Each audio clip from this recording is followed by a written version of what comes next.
भगवान कृष्ण के रूप में लोग अक्सर वैलेंटाइन से जोड़ते हैं कि, और ये भी कुछ एक लोग अपने हिसाब से लेते हैं उनके कैरेक्टर को, कुछ बोलते हैं कि उनके तो 16,108 पटरानियाँ थी तो हम भी रख सकते हैं। तो आप इसको कैसे देखते हैं और उसका असली क्या है? जो ये भ्रम है मार्केट में, लोग सोचते हैं कि उनकी तो 16,108 पटरानियाँ हैं तो हम भी कुछ कर सकते हैं क्या? तो एक तो आम आदमी थोड़ा भ्रमित भी है। हाँ। और दूसरी चीज़ एक जो आपने बोला कि सही आदमी का मिलना, सही आदमी मिलना, एक तो संत मिलना और सही गुरु मिलना, यानी कि आपको आपके जीवन को एक नई दिशा, एक सही दिशा मिलनी, जो कि मुश्किल है आज के दौर में, ऐसा मेरा मानना है। क्योंकि इतनी चीज़ें सोशल मीडिया पे चल रही है, इतने लोग मिल रहे हैं, हर लोग अपनी बातें कर रहे हैं, तो लोग थोड़े कंफ्यूज भी होते हैं। तो दोनों चीज़ों पे आप एक बताएं कि एक तो वो जो कृष्ण के बारे में जो चर्चा है 16,108 पटरानी, वो असली में है क्या?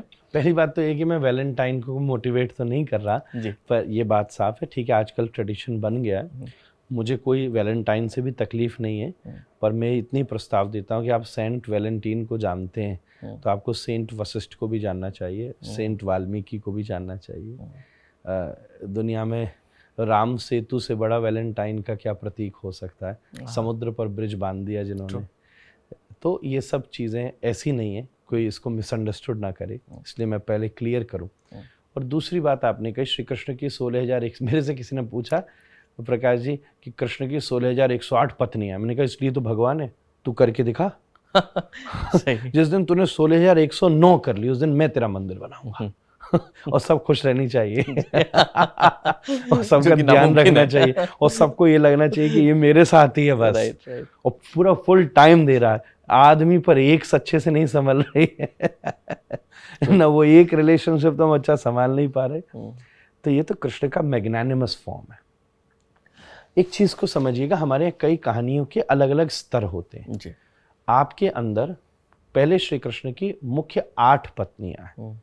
कृष्ण योगी हैं, द्वारिका योग पीठ है, योग योगेश्वर है। एक सच्ची बात बताऊं, राम जंगलों में रहे हैं फिर भी उनको योगी नहीं कहा जाता, तपस्वी तो कहा जाता है। वो भी 1-2 साल नहीं, 14 साल। 14 साल। और कृष्ण सोने के महल में रहते हैं फिर भी योगेश्वर हैं, योगेश्वर कृष्ण। क्या बात है। इसलिए समझिएगा, उसके स्तर को समझिएगा। ये जो 8 पत्नियां हैं ये योगेश्वर कृष्ण के अष्टांग योग की स्वरूप है। रुक्मणी आसन है, सत्यभामा प्राणायाम है। इसके सिंबल तो समझिए, 8 पत्नी 8 योग के अष्टांग हैं, कृष्ण योगेश्वर हैं। और आपके भीतर 16,100 नाड़ियां हैं, नाड़ी हैं। जब आप योग करते हैं तो वो सब नाड़ियों को सिद्ध कर लेते हैं, उसे खोल लेते हैं और अपनी कॉन्शियसनेस को बढ़ाते हैं, इतनी ऊंचाई तक ले आते हैं कि आपको विश्व की एक एक स्पंदन अनुभव होने लग जाता है।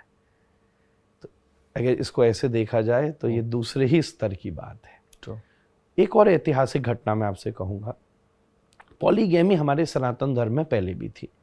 दशरथ की भी तो 3 पत्नियां थी जी, वो बहुत समय पहले तक थी। पर जैसे जैसे टाइम आया तो हमारे सनातन धर्म ने शुरू से कहा कि ठीक है, इस बात की ऐसा ही करना है। ये सनातन धर्म कभी नहीं बोलता ऐसा करोगे तो अच्छा है, नहीं करोगे तो तुम्हारी अपना कर्म प्रारब्ध है, खुद भुगतोगे। यही हमारे यहाँ सदा से नियम चलता है। यही खूबसूरती है सनातन, यही उसकी खूबसूरती है। आपको पूरा राइट टू चूज देती है कि आप अपना पाथ खुद चुनाव करो। हम बैसाखी नहीं बनेंगे, आपका दिया जलाएंगे। आप बैसाखी बनेंगे तो कहां से, आप तो लंगड़े हो, कहां तक ले जाएंगे। सनातन धर्म बैसाखी नहीं है, सनातन धर्म आपका दिया जलाता है। अज्ञानतिमिरान्धस्य ज्ञानांजन शलाकया। जब ज्ञान का अंजन एकदम प्रज्वलित हो जाता है तब दिया हाथ में हो तो अपना रास्ता आप खुद खोज लेते हो। एक मित्र जा रहा था, अंधा था, शाम हो गई तो उसका मित्र बोला एक लालटेन ले जा। उसने कहा लालटेन, मैं तो अंधा हूं, मेरे लिए तो सब बराबर है। बोले कोई बात नहीं, लालटेन ले जा, तुझे कुछ नहीं दिखेगा पर सामने वाले को तो दिखेगा कि कोई आ रहा है। ऐसे ही हो सकता है हम सब लोग अभी धर्म में अंधे हों, पर गुरु की लालटेन अगर आपके पास है तो ईश्वर तो पहचान लेगा कि कोई मेरे रास्ते पर आगे चल रहा है। तो मैं दोनों बातों को आपसे कहूंगा, पहले उस बात को साफ करूं तो ऐसा एक कथा भी ऐसी आती है। बहुत सारे विवाह होना सनातन धर्म में पहले से मौजूद है, पर जैसे टाइम चेंज हुआ, रेशियो ऑफ मेल और फीमेल चेंज होने लगा, तो सनातन धर्म ने राम को आदर्श बना लिया। यही इसकी ब्यूटी है। हम अभी भी नहीं थोप रहे कि तुम 4 शादी करो, होता था, पर जैसे टाइम बदला तो धर्म ने आपके हिसाब से रेलेवेंस बनाई। यहाँ अभी भी ऐसा नहीं है कि हम रेलेवेंट नहीं है, जो हम करते थे वही करेंगे, यही इसकी खूबसूरती है। तो 8 शादियां तो श्री कृष्ण की हुई थी, क्योंकि उस समय पॉलीगैमी एक बड़ी सामान्य सी प्रैक्टिस थी। अर्जुन भी गया तो सुभद्रा जी से भी शादी करी, बहुत सबके नॉर्मल सोशल कल्चर ऐसा रहा था। 16,100 रानियां एक राक्षस की यहाँ रहती थी, उसने किडनैप कर रखा था। उनके साथ कौन सा ऐसा बुरा काम होगा जो वो नहीं करता। जब कृष्ण ने उसको मारा तो 16,100 पत्नियां घरों में गई, रानियां अपने घरों में गई, घर वालों ने भी उन्हें स्वीकार करने से मना कर दिया। तो इतने दिन वहां रही है। सोशल कल्चर आज भी ऐसा ही है, कौन एक्सेप्ट करेगा।